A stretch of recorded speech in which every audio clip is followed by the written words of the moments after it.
প্ৰথম কোৱেশ্চনটো চোৱা, the first battle of Tarain. এই যুদ্ধবোৰ বহুত ইম্পৰ্টেণ্ট, বেটেলছবোৰ বহুত ইম্পৰ্টেণ্ট। কোৱেশ্চনটো চোৱা, the first battle of Tarain was fought between. তাৰায়নৰ প্ৰথম যুদ্ধ তলত কোনটো দলৰ মাজত, কাৰ মাজত হৈছিলে? অপশ্যন এ মহম্মদ ঘড়ী আৰু বখতিয়াৰ কাকী, অপশ্যন বি মহম্মদ ঘড়ী আৰু পৃথ্বীৰাজ চৌহান, অপশ্যন চি মহম্মদ ঘড়ী আৰু হিমু আৰু অপশ্যন ডি মহম্মদ ঘড়ী আৰু শ্বেৰশ্বাহ চুৰি। চৌহান, পৃথ্বীৰাজ চৌহান আৰু মহম্মদ ঘড়ীৰ মাজতে হৈছিলে। ইয়াৰে আনচাৰটো হৈছে মহম্মদ ঘড়ী আৰু পৃথ্বীৰাজ চৌহান।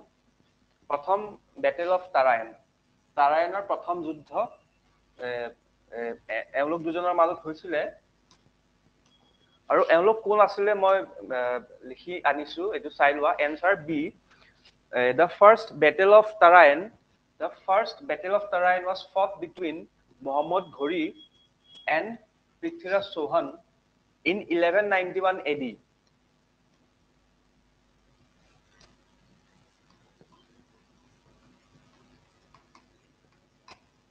ঠিক আছে?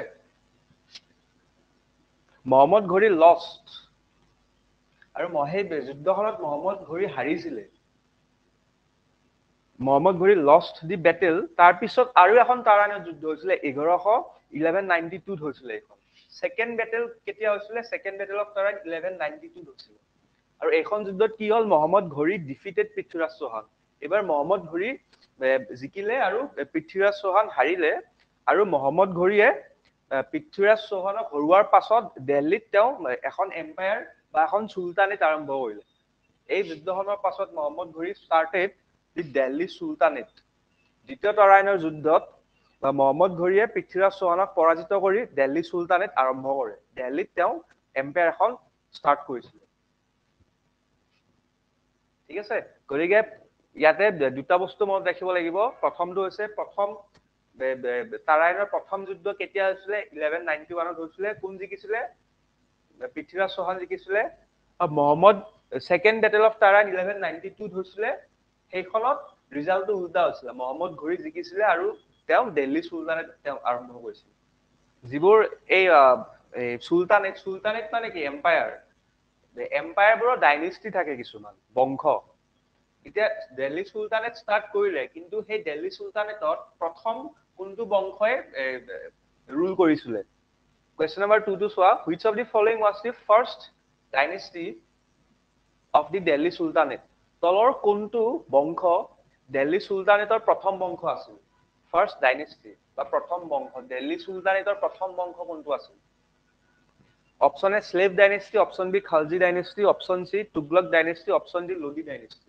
এটা ফেমিলিয়াৰ নে? পাৰিবানে কোনোবাই এইটো? Slave dynasty, yes, slave dynasty. এনচাৰটো হৈছে স্লেভ ডাইনেষ্টি। দিল্লী চুলতানেটৰ যিখিনি ডাইনেষ্টি মই ইয়াতে লিখি আনিছো, প্ৰথমটো আছিলে স্লেভ ডাইনেষ্টি বা মামলুক ডাইনেষ্টি। 1206 পৰা 1290 লৈকে তেওঁলোকে ৰুল কৰিছিলে। মানে দিল্লী চুলতানেট অফিচিয়েলি 1206 চনত ষ্টাৰ্ট হৈছিলে। 1206 AD পৰা ষ্টাৰ্ট হৈছিলে। আৰু স্লেভ ডাইনেষ্টি বা মামলুকে প্ৰথম ৰুল কৰিছিলে। তাৰ পাছত খালজি ডাইনেষ্টি আহিলে। খালজি ডাইনেষ্টি 1292 1320। তাৰপিছত আহিলে তুগলক ডাইনেষ্টি। তুগলক ডাইনেষ্টি আহিল 1320 পৰা 1414। তাৰপিছত আহিল চাইদ ডাইনেষ্টি 1414 to 1451। আৰু তাৰপিছত আহিল লোডি ডাইনেষ্টি। এই পাঁচটা ডাইনেষ্টি আছিলে। কেতিয়ালৈকে আছিলে? 1526 লৈকে দিল্লী চুলতানেট আছিলে। দিল্লীত তেওঁলোকে ৰুল কৰিছিলে 1526 লৈকে। আৰু 1526ত কি হ'ল? বাবৰ আহিলে, মোগল এম্পায়াৰ ষ্টাৰ্ট হ'ল। গতিকে 1206 পৰা 1206 পৰা 1526 লৈকে প্ৰায় 300 বছৰ দিল্লী চুলতানেট আছিলে। এই এম্পায়াৰখন আছিলে। দিল্লীত তেওঁলোকে ভাৰতবৰ্ষ ৰুল কৰিছিলে। Next question, who began the construction of the Qutub Minar in Delhi? Qutub Minar তোমালোকে জানাই দিল্লীত আছে। সেইটো কোনে ষ্টাৰ্ট কৰিছিলে? কুৱেশ্যনটো ভালকৈ চোৱা। who began? কুতুব মিনাৰ নিৰ্মাণৰ কাম কোনে আৰম্ভ কৰিছিলে? ইলতুৎমিছ, ৰাজিয়া চুলতান, কুতুবউদ্দিন আইবক আৰু নান অফ দিছ। এইটো জানিব লাগে তোমালোকে। জানানে এইটো? এইবোৰ একেবাৰে বেছিক বস্তু হয়। মেডিয়েভেল হিষ্ট্ৰী বেছিক খিনি জানিলে মোৰ দেন এনাফ হয়। ইয়াৰে এনসাৰ হৈছে কুতুবুদ্দিন আইবক। কুতুবুদ্দিন আইবকে কুতুব মিনাৰটো কনষ্ট্ৰাকচন কৰা তেওঁ ষ্টাৰ্ট কৰিছিলে। ঠিক আছে। The construction of the Qutub Minar was began by Qutbuddin Aibak in honor of Khwaja Qutbuddin Bakhtiyar Kaki. এটো মনত ৰাখিবা। কুতুব মিনাৰটো কিয় বনাইছিলে? এই ষ্ট্ৰাকচাৰটো বনাইছিলে ইন অনাৰ অফ এইজন সুফি সেইন্ট এজন আছিল। সেইন্ট তেওঁ হলি পাৰ্সন, হলি মেন এজন আছিলে আৰু তেওঁৰ অনাৰত তেওঁক ৰেসপেক্ট দেখুৱাবৰ কাৰণে ষ্ট্ৰাকচাৰটো বনাইছিলে।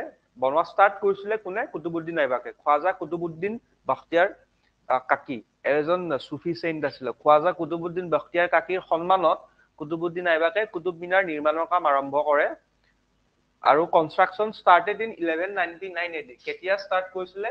1199 AD ষ্টাৰ্ট কৰিছিলে। ঠিক আছে। আৰু এইটো ইম্পৰ্টেন্ট হয়, The construction was complete কোনে কৰিছিলে? ইলতুৎমিছ। ইলতুৎমিছে কমপ্লিট কৰিছিলে। এতিয়া 1230 চনত কমপ্লিট কৰিছিলে। নেক্সট কোৱেশ্চনটো লৈ আহিছো। Who among the following is the first Muslim lady to rule over the Indian subcontinent? তলত উল্লেখ কৰা সকলৰ ভিতৰত কোন ভাৰত উপমহাদেশত শাসন কৰা প্ৰথমগৰাকী মুছলমান মহিলা? এইটো জানিব লাগে। ৰাজিয়া সুলতানা নুৰজাহান, তুৰ্কেন খাতুন, ইখতিয়াৰুদ্দিন আল দুনিয়া কোন আছিল? ভাস্কৰে কৈছে ৰাজিয়া সুলতানা আছিল। She was the first Muslim lady to rule over the Indian subcontinent. Next question number 5 to Swa. Who was the first Delhi Sultan to say that the state should be based on the willing support of the governed? কোন আছিল প্ৰথম দিল্লী সুলতান শাসিতৰ ইচ্ছাকৃত সমৰ্থনৰ ওপৰত ভিত্তি কৰি গঢ়ি তুলিব লাগিব? কোৱেশ্চনটো বুজি পাইছানে? The state should be based on the willing support of the governed. Governed মানে কোন? Governed মানে কি হয়? প্ৰজা। প্ৰজা মানে কি? Subjects.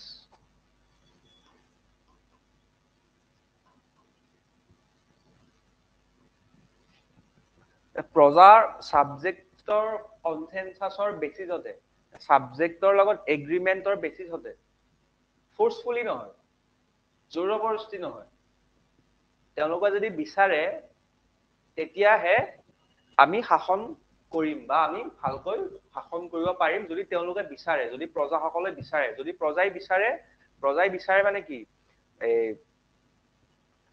তেওঁলোকক আমি স্যাটিসফাই কৰি ৰাখিব লাগিব। তেওঁলোকে যিখিনি বস্তু বিচাৰিছে সেইখিনি বস্তু তেওঁলোকক আমি দিব লাগিব। তেওঁলোকে বিচৰা ধৰণে আমি শাসন কৰিব লাগিব। তেতিয়াহে আমি ৰাজ্যখন ভালকৈ আমি চলাব পাৰিম। এনেকৈ মানে প্ৰথম এইটো কি আছিল? এইটো যদি আমি মডাৰ্ণ আজিৰ ভাষাত ক'বলৈ গ'লে এইটো ডেমোক্ৰেটিক বুলি ক'ব পাৰি। কাৰণ আগতে ডেমোক্ৰেসি নাছিলে। সেইটো সময়ত ৰজাৰ সেইটো মনাৰ্কি আছিলে ন। মনাৰ্কিত এতিয়া ৰজা পাছত কোন ৰজা হ'ব? ৰজাৰ পুতেক, জীয়েক, তাৰপিছত সেনেকে লাইনটো কন্টিনিউ হৈ থাকে। সেইকাৰণে এই ডাইনেষ্টিবোৰ আছিলে। তেতিয়াতো ইলেকশ্যন নহৈছিলে, নহয় জানো? কিন্তু তথাপিতো এজন সুলতানে কৈছিলে যে আমি যিমান পাৰো প্ৰজাৰ কনসেনসাসৰ বেসিসতহে আমি ৰুল কৰিব লাগে। কোনে কৈছিলে? প্ৰথমবাৰৰ কাৰণে কোনে কৈছিলে? প্ৰথমবাৰৰ কাৰণে এইটো কথা কৈছিলে জালালউদ্দিন খালজিয়া কৈছিল। Next, who was the first Delhi Sultan to pay his soldiers in cash? কোন আছিল প্ৰথম দিল্লী সুলতান যোনে নিজৰ সৈন্যক নগদ ধন দিছিল? মানে সেইটো সময়ত যিবোৰ সোলজাৰ্ছ আছিলে পেমেন্ট কেনেকে কৰা হৈছিল তেওঁলোকক? পেমেন্ট দুটা ধৰণে কৰিব পাৰি। এটা হৈছে কেশ পইচা।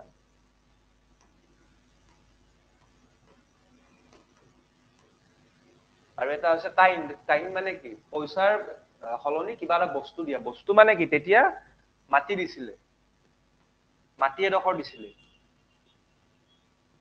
ঠিক আছে যদি ৰজাক কোনোবাই সাৰ্ভ কৰি আছে তেওঁক ৰজাই কি কৰিব ৰজাই মাটি এডোখৰ দিব মাটিডোখৰ তেওঁ বিক্ৰী কৰি তাৰ পৰা যিখিনি ৰেভিনিউ পায় সেই মানুহজনে সেই ৰেভিনিউ ৰজাক দিব নালাগে সেই ৰেভিনিউ খিনি তেওঁ ৰাখিব পাৰিব আৰু সেই মাটিখিনিৰ পৰা যিখিনি ইনকাম তেওঁ পাব সেই ইনকাম খিনি নিজৰ হ'ব ডাইৰেক্ট কেছ দিয়া নাছিলে মাটি এডোখৰ দিছিলে আগতে ঠিক আছে কাৰণ তেতিয়া ইণ্ডিয়াৰ পপুলেশ্যনটো বহুত কম আছিল খালী মাটি বহুত আছিলে খেললে সেইকাৰণে মাটিৰ স্কাৰ্চিটি নাছিলে লেণ্ডৰ স্কাৰ্চিটি নাছিলে কাৰণে কেছৰ সলনি মাটি দিছিলে কিন্তু কুৱেশ্যনটো সুধিছে প্ৰথম কোন কোন কোন দিল্লী চুলতান কোনজন আছিলে যোনে মাটি নহয় কাইণ্ড নহয় নগদ ধন দিছিলে তেওঁলোকৰ তেওঁৰ সৈন্যবোৰক পাৰিবানে Mohammad bin Tughluq option A Ghiyasuddin Tughlaq option B Alauddin Khalji option C Mohammad bin Tughluq option D none of this এনসাৰটো হৈছে আলাউদ্দিন খালজি আলাউদ্দিন খালজি অপশন বি আলাউদ্দিন খালজিৰ বিষয়ে অলপ মই ইয়াতে লিখি আনিছো Alauddin Khalji was the first Delhi Sultan to pay his soldiers in cash. This was enabled by the collection of land revenue in cash. নগদ ধনেৰে ভূমিৰ ৰাজহ সংগ্ৰহৰ ফলত এই কাম সম্ভৱ হৈছিলে তেওঁ ইমান কেছ ক'ৰ পৰা পাইছিলে তেওঁ ইমান কেছ পাইছিলে তেওঁৰ যিটো লেণ্ড ৰেভিনিউ সেই লেণ্ড ৰেভিনিউ তেওঁ কেছত তেওঁ কালেক্ট কৰিছিলে তেওঁৰ আগৰ যিবোৰ চুলতান আছিলে তেওঁলোকে লেণ্ড ৰেভিনিউ কেছত নহয় কেছৰ সলনি কাইণ্ডত লৈছিলে মানে কি যোনে লেণ্ড ৰেভিনিউ পে কৰিছিলে তেওঁলোকে তেওঁলোকৰ খেতিৰ কিবা এটা পাৰ্চেণ্টেজ ৰজাক চুলতানক দি দিছিলে সাপোজ যিখিনি প্ৰফিট হৈছে খেতিৰ পৰা যিখিনি প্ৰফিট হৈছে তাৰে কিবা এটা পাৰ্চেণ্টেজ ধৰা 30% চুলতানক দি দিছিলে ৰজাক দি দিছিলে ঠিক আছে কিন্তু 30% হেতু কাইণ্ডত দিছিলে কেছত নহয় কাইণ্ডত দিছিলে আলাউদ্দিন খিলজিৰ আগত কাইণ্ডত দিছিলে মানে কি ধৰা কিবা এটা এই কটন কাল্টিভেশন হৈছিলে জাস্ট এক্সাম্পল এটা দিছো কটন কাল্টিভেশন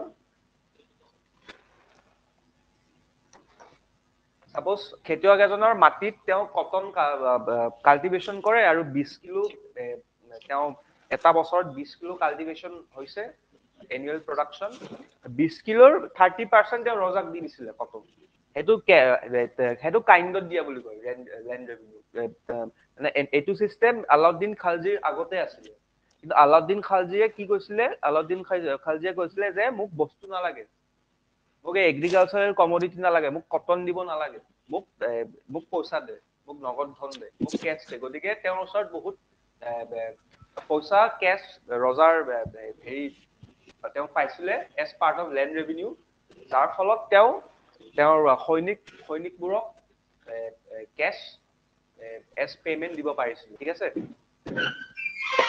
তাৰপিছত he also fixed the price of all commodities in the market মাৰ্কেটৰ যিমানবোৰ বস্তু আছিলে মাৰ্কেটত বেচা কিনা কৰা যিমানবোৰ বস্তু আছিলে সবৰে দাম তেওঁ ফিক্স কৰিছিলে বজাৰত থকা সকলো সামগ্ৰীৰ দামো তেওঁ নিৰ্ধাৰণ কৰিছিল আলাউদ্দিন খিলজিয়ে তাতে বেছি হেৰি কৰিব নালাগে বেছি যাতে দামটো বাঢ়ি নাযায় আৰু সেইটো কাম তেওঁ কিয় কৰিছিলে সেইটো কাম তেওঁ কৰিছিলে কাৰণ যদি মাৰ্কেটত বস্তুৰ দাম বেছি বাঢ়ি যায় তেতিয়া তেওঁৰ সৈনিকসকলক তেওঁ বেছিকে দৰমহা দিব লাগিব বেছি কেছ দিব লাগিব যদি বস্তুৰ দাম বাঢ়ে নহয় জানো কিন্তু যদি বস্তুৰ দাম কমি থাকে তেতিয়া সৈনিকসকলক বেছি দিব নালাগে অকনমান পইচা দৰমহা দিলে হৈ যাব কম দৰমহা দিলে হৈ যাব গতিকে সেইটো কাৰণে তেওঁ এনচিয়ৰ কৰিছিলে যে মাৰ্কেটত যাতে বস্তুবোৰৰ দাম নাবাঢ়ে এটা পইণ্টৰ ওপৰলৈকে যাতে নাবাঢ়ে ঠিক আছে তাৰপিছত তেওঁৰ আৰু এটা কন্ট্ৰিবিউশন আছিলে হি অলসো কনষ্ট্ৰাক্টেড দি আলাই দৰৱাজা in 1300 AD 1300 AD তেওঁ এই গেট এখন বনাইছিলে দৰৱাজা এখন বনাইছিলে আৰু এখন কোৰ গেট এখন entrance gate of Qutub Minar next during whose reign did jizya become a separate tax কাৰ ৰাজত্ব কালত জিজিয়া এটা সুকীয়া কৰ হৈ পৰিছিল। জিজিয়া মানে কি জানানে? জিজিয়া মানে কি জানানে কোনোবাই?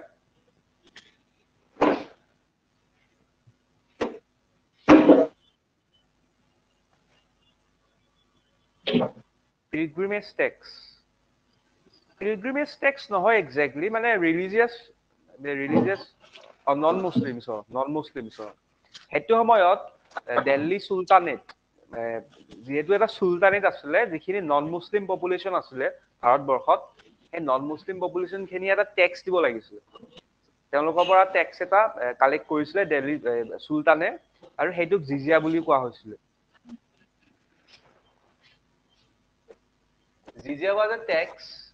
জিজিয়া কি আছিলে চোৱা, জিজিয়া was a tax levied by Muslim rulers on non-Muslim subjects living in their land. It was a source of revenue for the ruling Muslim authorities. জিজিয়া আছিল মুছলমান শাসকে নিজৰ মাটিত বাস কৰা অমুছলমান প্ৰজাৰ ওপৰত আৰোপ কৰা কৰ।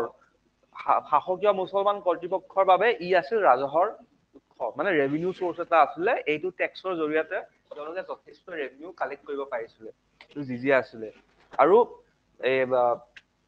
কোনে প্ৰথমবাৰৰ কাৰণে ইণ্ডিয়াত এই টেক্সটো ইম্প'জ কৰিছিলে? প্ৰথমবাৰৰ কাৰণে কুতুবুদ্দিন আইবাকে ইম্প'জ কৰিছিলে। Qutubuddin Aibak first impose jizya in India in 1206 AD। কুতুবুদ্দিন আইবাকে ভাৰতত প্ৰথমবাৰৰ বাবে 1206 খ্ৰীষ্টাব্দত জিজিয়া জাপি দিছিলে। তাৰমানে তেওঁ 1206 চনতে তেওঁ ষ্টাৰ্ট কৰিছিলে ৰুল কৰা। দিল্লী চুলতানেট ষ্টাৰ্ট কৰিছিলে, আৰু ইমিডিয়েটলি তেওঁ এই টেক্সটো তেওঁ ইম্প'জ কৰিছিলে। ঠিক আছে, এইটো মনত ৰাখিবা, কোনে প্ৰথম ইম্প'জ কৰিছিলে? কুতুবুদ্দিন আইবাকে ইম্প'জ কৰিছিলে। তাৰপিছত দ্য মোগল এম্পায়াৰ আকবৰে এই টেক্সটো বন্ধ কৰিছিলে, এবলিছ কৰিছিলে, এবলিছ জিজিয়া, বাট ঔৰংজেব ৰিইনষ্টেটেড ইট ইন 1679। মোগল সম্ৰাট আকবৰে জিজিয়া বিলুপ্ত কৰিছিল, যদিও 1679 চনত ঔৰংজেবে জিজিয়া পুনৰ স্থাপন কৰিছিল। আকবৰে বন্ধ কৰিছিলে, কিন্তু আকবৰৰ পাছত ঔৰংজেবে এগেইন ৰিইনষ্টেট কৰিছিলে জিজিয়া। ঠিক আছে, প্ৰথমবাৰৰ কাৰণে কোনে কৰিছিলে ইম্প'জ? কুতুবুদ্দিন আইবাকে 1206 এডিট কৰিছিলে ইম্প'জ। কিন্তু কুৱেশ্যনটো কি সুধিছে? কুৱেশ্যনটো সুধিছে during whose reign did jizya become a separate tax? এনসাৰটো কি হ'ব? এনসাৰটো ফিৰোজ শাহ তুগলক। মানে আগতে এই জিজিয়াটো লেণ্ড ৰেভিনিউৰ পাৰ্ট এটা আছিলে। লেণ্ড ৰেভিনিউৰ লগতে এই টেক্সটো পে' কৰিছিলে। কিন্তু এওঁৰ সময়ৰ পৰা, ফিৰোজ শাহ তুগলকৰ সময়ৰ পৰা ছেপাৰেটলি সেইটো কালেক্ট কৰা হ'ল। ছেপাৰেটলি কালেক্ট কৰা হ'ল মানে টেক্স কালেক্ট কৰিব, এইটো টেক্স কালেক্ট কৰিবৰ কাৰণে ছেপাৰেট অফিচাৰ কিছুমান নিযুক্তি দিয়া হ'ল, অকল সেইটো টেক্স কালেক্ট কৰিবৰ কাৰণে। ঠিক আছে, গতিকে এইটো মনত ৰাখিবা। কোনে ইন্ট্ৰডিউচ কৰিছে? প্ৰথম কথা। ছেকেণ্ড কথা, ছেপাৰেট টেক্স হিচাপে কোনে এইটো ইন্ট্ৰডিউচ কৰিছিলে? এইটো। তৃতীয় কথা, কোনে বন্ধ কৰিছিলে? আৰু চতুৰ্থ, কোনে ৰিইনষ্টেট কৰিছিলে? এই চাৰিটা বস্তু মনত ৰাখিব। ঠিক আছে, next question. In the first battle of Panipat 1526, which one of the following was defeated by বাবৰ? পানিপতৰ প্ৰথম যুদ্ধত তলৰ কোন বাবৰৰ হাতত পৰাস্ত হৈছিল? বেটেল অফ পানিপত তিনিখন হৈছিলে। বেটেল অফ পানিপত কেইখন আছিলে? তিনিখন। প্ৰথমখন হৈছিলে 1526 চনত। প্ৰথমখন 1526 চনত ইয়াতে সুধিছে কাৰ মাজত হৈছিলে সুধিছে। বাবৰ জিকিছিলে, কিন্তু বাবৰে কাক হৰুৱাইছিলে সুধিছে। এনসাৰটো কি হ'ব? এনসাৰটো ইব্ৰাহিম লোডি।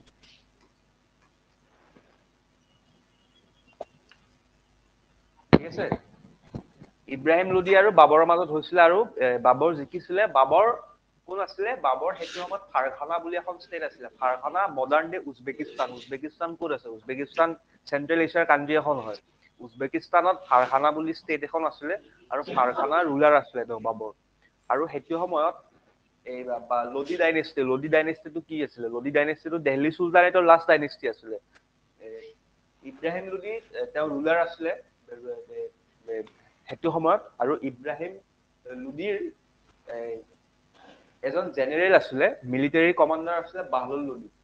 বাহলুল লোদী আৰু ইব্ৰাহিম লোদীৰ মাজত কাজিয়া এখন হৈছিলে আৰু বাহলুল লোদীয়ে বাবৰক ইনভাইট কৰিছিলে ইব্ৰাহিম লোদীক ক্ষমতাচ্যুত কৰাৰ কাৰণে ইনভাইট কৰিছিলে আৰু বাবৰ আহিছিলে। কাৰণ তেতিয়া ইণ্ডিয়াৰ ৱেষ্টাৰ্ণ বৰ্ডাৰটো ক'ত আছিলে? ইণ্ডিয়াৰ ৱেষ্টাৰ্ণ বৰ্ডাৰটো বৰ্তমানৰ আফগানিস্তান য'ত আছে তাতেই আছিলে। অৰ্থাৎ এতিয়াৰ যিখন চেণ্ট্ৰেল এছিয়াখন ইণ্ডিয়াৰ বৰ্ডাৰত আছিলে সেইটো সময়ত। এতিয়া ইণ্ডিয়াৰ বৰ্ডাৰ এইফালে আহি গ'ল, পাকিস্তান মানে এইফালে ইষ্টৰ ফালে আহি গ'ল, সেইটো সময়ত আফগানিস্তানলৈকে আছিলে মোগল এম্পায়াৰখন আফগানিস্তানৰ পৰা ষ্টাৰ্ট হৈছিল। আফগানিস্তানৰ বৰ্ডাৰতে বাবৰৰ ষ্টেটখন আছিলে। গতিকে বাবৰে আফগানিস্তান বৰ্ডাৰ পাৰ হৈ তেওঁ আহি গ'ল। আহি ইব্ৰাহিম লোদীক তেওঁ ফাৰ্ষ্ট বেটেল অফ পানিপাটত হৰুৱালে আৰু 1526ত ষ্টাৰ্ট কৰিলে, মোগল এম্পায়াৰ ষ্টাৰ্ট কৰিলে 1526ত। ঠিক আছে, এই ডেটবোৰ মনত ৰাখিলে হ'ল। 1526 ফাৰ্ষ্ট বেটেল অফ পানিপত একেবাৰে বেছিক বস্তু হয় আৰু এই বেছিক কনচেপ্টখিনি থাকিলে পৰীক্ষাত ভয় নাই। এডিআৰিত এইখিনি বস্তুৱে আহে। যোৱাবাৰ মেডিয়েভেল হিষ্ট্ৰীৰ কুৱেশ্যন নাছিলে, ঠিক আছে, কিন্তু তথাপিতো আমি বেছিক বস্তুখিনি কৰিব লাগিব। গতিকে এইখিনি বস্তু মনত ৰাখিলে হৈ যাব, মোৰ দেন এনাফ হয়। প্ৰথম ফাৰ্ষ্ট বেটেল অফ পানিপাত হৈ গ'ল। তাৰপিছত বাবৰৰ অটোবায়োগ্ৰাফি এখন লিখিছিলে, Tuzuk-i Baburi. Babur's autobiography Tuzuk-i Baburi was written in which language? বাবৰৰ আত্মজীৱনী তুজুকি বাবৰি কোন ভাষাত লিখা হৈছিলে? পাৰ্চিয়ান, টাৰ্কিছ, উৰ্দু নে মাণ্ডাৰিন? বাবৰ এজন হাইলি এডুকেটেড মানুহ আছিলে, আনলাইক আকবৰ। আকবৰ ইলিটাৰেট আছিলে, আকবৰ নিৰক্ষৰ আছিলে, কিন্তু বাবৰ তেওঁ শিক্ষিত আছিলে আৰু তেওঁ নিজে লিখা পঢ়া কৰিছিলে। আৰু তেওঁ এখন আত্মজীৱনী লিখিছিলে, নামটো হৈছে তুজুকি বাবৰি। কুৱেশ্যনটো সুধিছে কোনটো ভাষাত লিখিছিল? এনচাৰটো হৈছে টাৰ্কিছ। তেওঁ টাৰ্কিছ ভাষাত লিখিছিলে তেওঁৰ আত্মজীৱনী। তাৰপিছত মোগল ৰুলাৰ্ছৰ ক্ৰনলজিটো চোৱা। যে মেইন তোমাৰ ধৰা ঔৰংজেবলৈকে তোমাৰ হেৰি ইম্পৰ্টেণ্ট। বাকী ঔৰংজেবৰ পাছৰ যিবোৰ ৰুলাৰ্ছ আহিছিলে সেইবোৰ খুব দুৰ্বল, এবছৰ, 2 বছৰ, 3 বছৰৰ কাৰণে আহিছিলে। সেইবোৰ মনত ৰাখিব দৰকাৰ নাই, ঔৰংজেবলৈকে মনত ৰাখিলে হ'ল।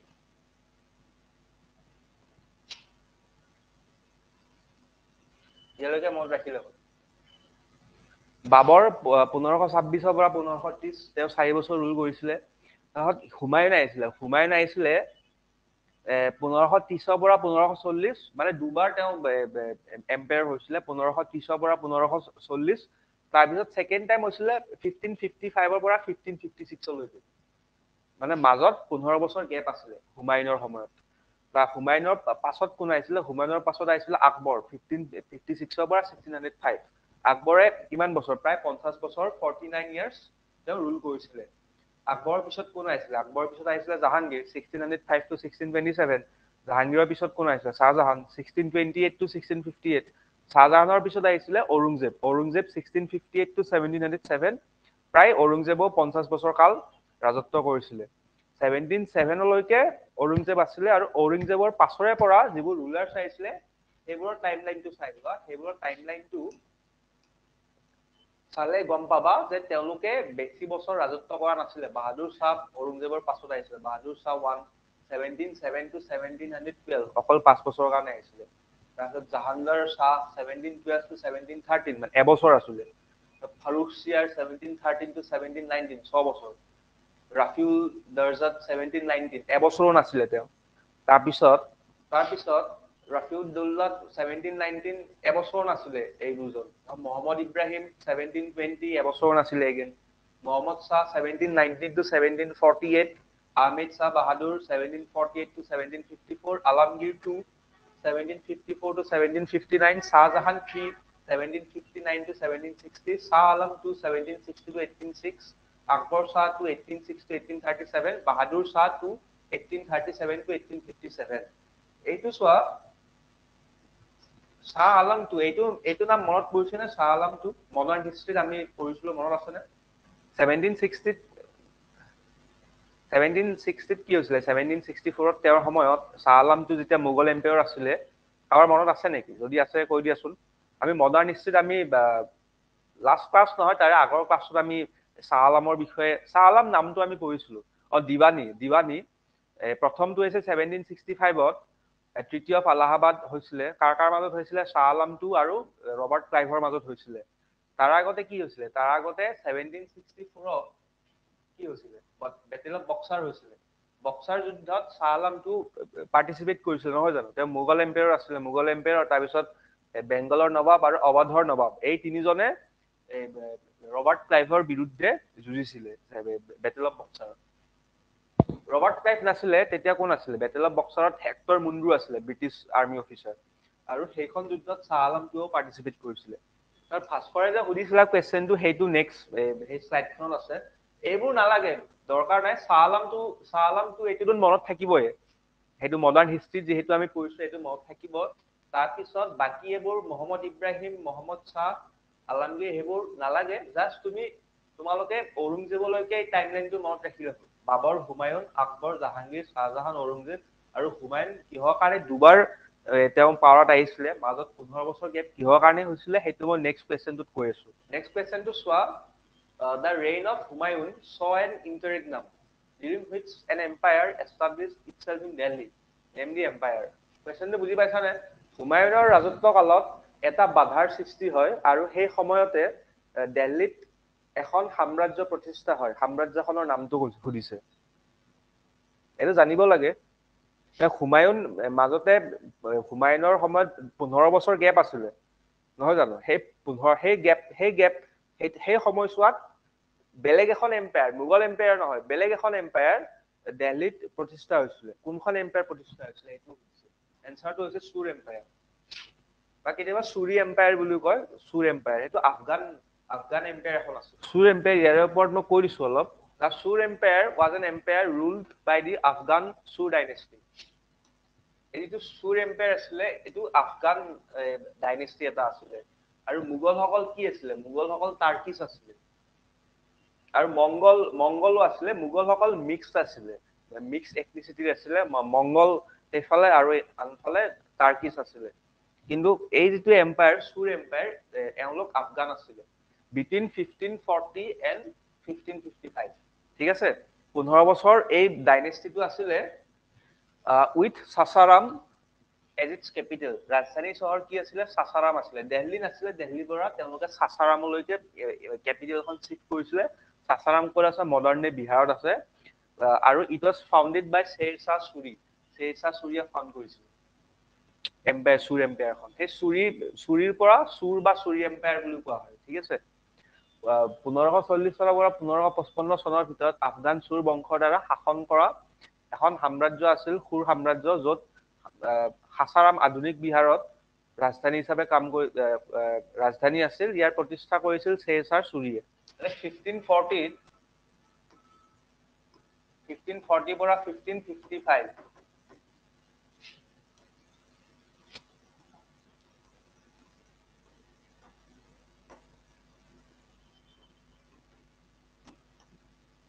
সুৰ এম্পায়াৰ আছিলে আৰু শ্বেৰ শাহ চুৰীয়ে 1540ত বেংগলত হুমায়ুনক এখন যুদ্ধত হৰুৱাইছিলে ঠিক আছে বেংগলত হুমায়ুনৰ বিৰুদ্ধে তেওঁ এখন বেটেল নহয় বেটেল মানে কি ডাঙৰ দুফালে আৰ্মি এফালে আৰ্মি দুটা আৰ্মিৰ মাজৰ কাজিয়াক বেটেল বুলি কোৱা হয় কিন্তু এইখন এক্স্যাক্টলি বেটেল নাছিলে ফাইট এটা হৈছিলে হুমায়ুন আৰু শ্বেৰ শাহ চুৰীৰ ফাইট এটা হৈছিলে আৰু সেই ফাইটটোত হুমায়ুন হাৰিছিলে আৰু হেতু কাৰণে শ্বেৰ শাহ চুৰীয়ে তেওঁৰ পৰা কাঢ়ি লৈছিলে এম্পায়াৰখন কাঢ়ি লৈছিলে আৰু তেওঁ নিজৰ চুৰ যিটো ডাইনেষ্টি সেইটো দিল্লীত এষ্টাব্লিছ কৰি দিল্লীৰ পৰা কেপিটেলখন বিহাৰ সাসাৰামলৈকে তেওঁ লৈ আহিছিলে আৰু 15 বছৰ এই ডাইনেষ্টিটোৱে ৰুল কৰিছিলে এগেইন 1555ত হুমায়ুনে এগেইন তেওঁ পাৱাৰ তেওঁ কাঢ়ি লৈছিলে চুৰ এম্পায়াৰৰ পৰা তেওঁ কাঢ়ি লৈ এগেইন এবছৰ দুবছৰ কাল আৰু এগেইন তেওঁ ৰুল কৰিছিল সেইটো কাৰণে মাজত সেই 15 বছৰ গেপটো হৈছিল